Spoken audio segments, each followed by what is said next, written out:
Muy buenas tardes, alumnos del Colegio San Juan Bosco, del quinto grado de primaria. Bienvenida a esta su clase virtual. En esta oportunidad estaremos trabajando en el curso de Ciencia y Tecnología. Hoy estaremos hablando de un tema que lleva por título los ecosistemas. Pero antes de trabajar con los ecosistemas, he traído una lectura para ustedes que se llaman Las plantas que curan.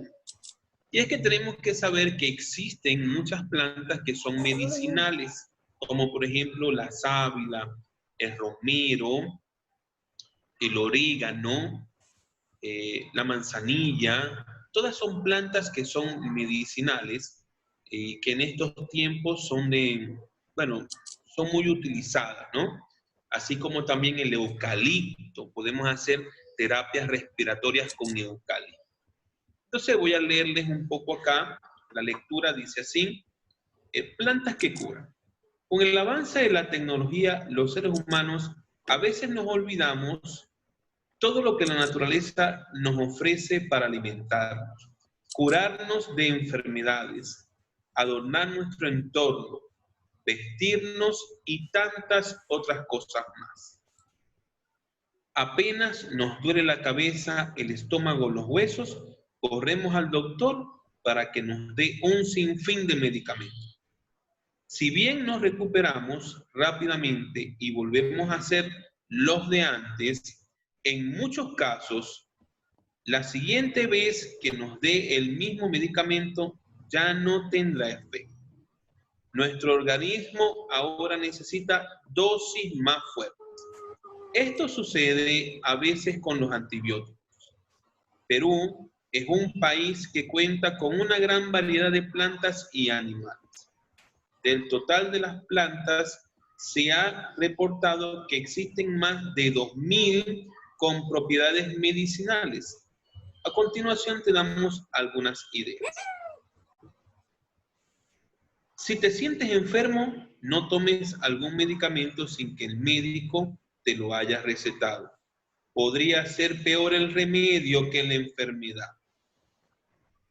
Prefiere productos naturales a compuestos químicos, pero siempre hacerlo bajo supervisión de un profesional de la salud, ya que a veces los productos naturales ayudan a calmar síntomas, más no a curar una enfermedad.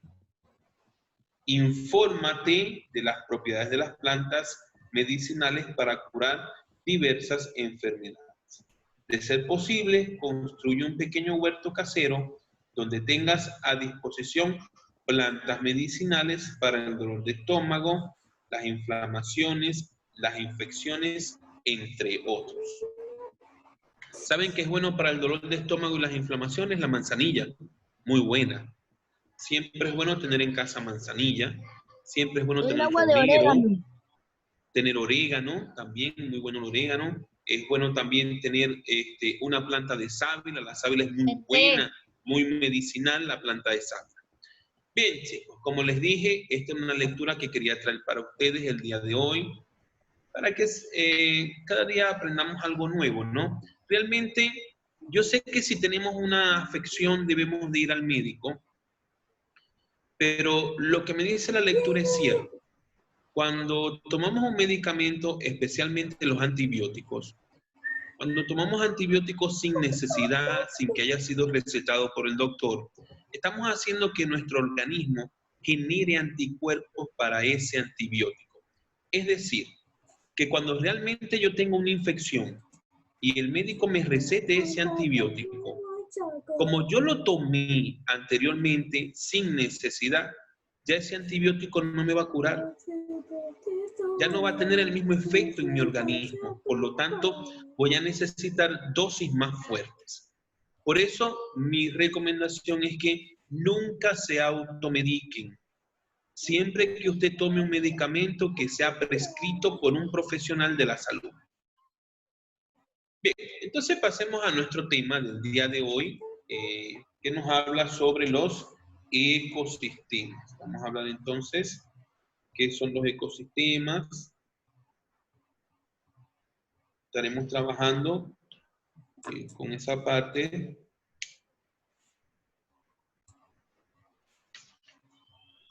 Y me dice, un bosque bajo el agua.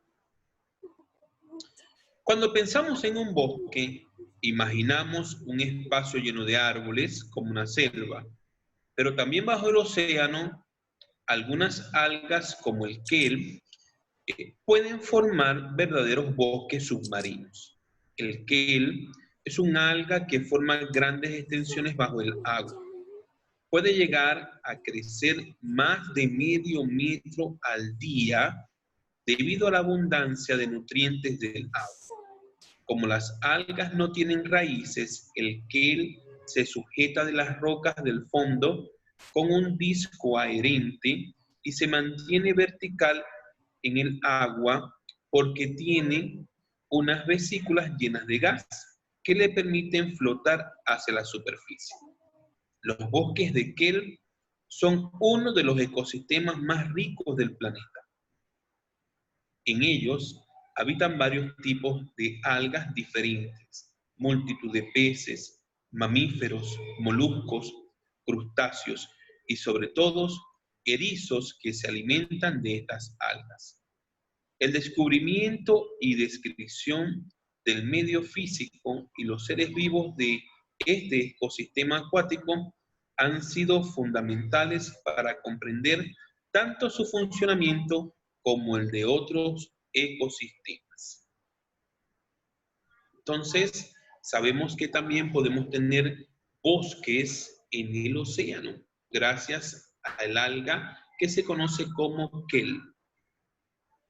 Pero ahora sí, veamos realmente qué es un ecosistema. Dice, el ecosistema es un conjunto formado por los organismos, el ambiente en que viven y las relaciones que se establecen entre ellos. Todos los seres vivos se relacionan con el medio ambiente, posibilitando su supervivencia en el ecosistema. El día de hoy, en tu cuaderno de ciencia y tecnología, debes de colocar la fecha, esta fecha de hoy, el título, los ecosistemas, y debes de copiar esto que aparece acá. ¿Qué es un ecosistema? Acá tengo la definición, te la repito, es un conjunto formado por los organismos, el ambiente en que viven y las relaciones que se establecen entre ellos. Todos los seres vivos estamos relacionándonos constantemente con el medio ambiente que nos rodea, posibilitando así su supervivencia en el ecosistema. Elementos de un ecosistema. Esto también vamos a colocarlo como subtítulo. Los elementos de un ecosistema. Los elementos de un ecosistema pueden clasificarse en elementos bióticos y elementos abióticos. Ahora, ¿qué son los elementos bióticos? Los elementos bióticos son un conjunto de todo lo vivo que incluye plantas, animales, hongos, bacterias, entre otros. ¿Okay? Entonces recordemos que los elementos bióticos de un ecosistema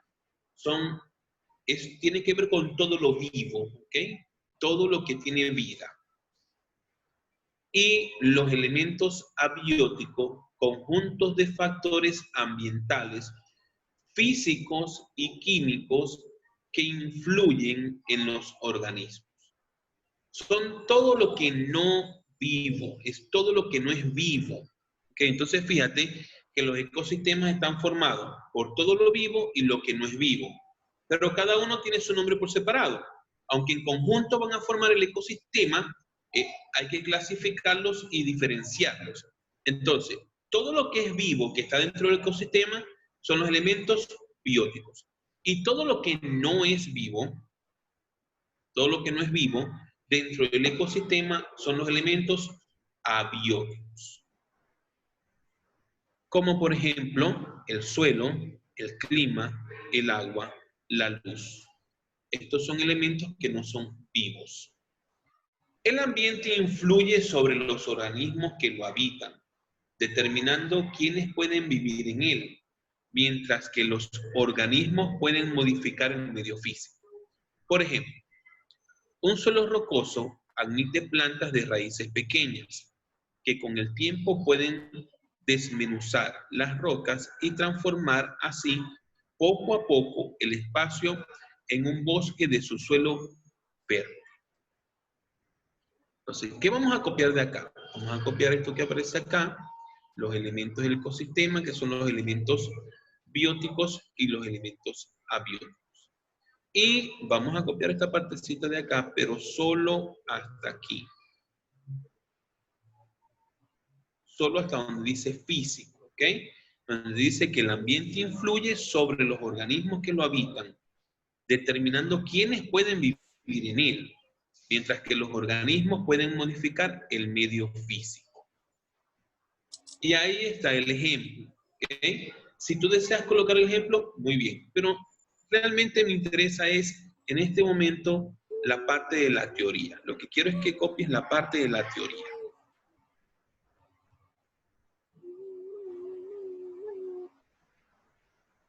Ok. Acá tenemos entonces un mapa conceptual de lo que es el ecosistema. Dice, ecosistema está formado por elementos bióticos, elementos abióticos. Dentro de los elementos bióticos, ¿a quiénes tenemos? Plantas, animales, hongos, es decir, la parte viva. Elementos abióticos como suelo, clima, agua, luz, es decir, la parte no viva. Un ecosistema está formado por los seres vivos, el medio ambiente que habitan y la relación entre ellos. Fíjate, es decir, que el ecosistema está formado por los elementos bióticos, los elementos abióticos y la relación que existe entre estos dos elementos. Entonces, este mapa conceptual lo vamos a copiar todo en el cuaderno. Está bastante sencillo y resume realmente lo que es el ecosistema. Y realmente ahí tenemos básicamente todo resumido con respecto al ecosistema. Ahora vamos a ver la organización de los ecosistemas. Dice, los seres vivos de un ecosistema no se encuentran aislados, sino que se relacionan entre sí. Estas relaciones dan origen a los niveles de organización externa de los seres vivos en los ecosistemas, que son el individuo, la población y la comunidad. Entonces debemos de saber qué es cada uno de ellos, ¿no? Cuando en un ecosistema hablamos de los individuos, nos referimos a los seres vivos que hay en un ecosistema. Es un organismo y presenta características que lo distinguen de otros individuos del ecosistema, como su forma, su tamaño, su tipo de alimentación y su hábitat. Por ejemplo, si hablamos de los animales y comparamos la jirafa y el tigre, entonces vemos que tenemos, primero, diferentes formas, segundo, una gran diferencia en tamaño, tercero, una gran diferencia en la alimentación, porque mientras uno es herbívoro, el otro es carnívoro. Y por supuesto que tienen también un hábitat diferente en donde se ubica. Cuando hablamos de la población, está formada por un conjunto de organismos de la misma especie que viven en un determinado tiempo en la misma área geográfica.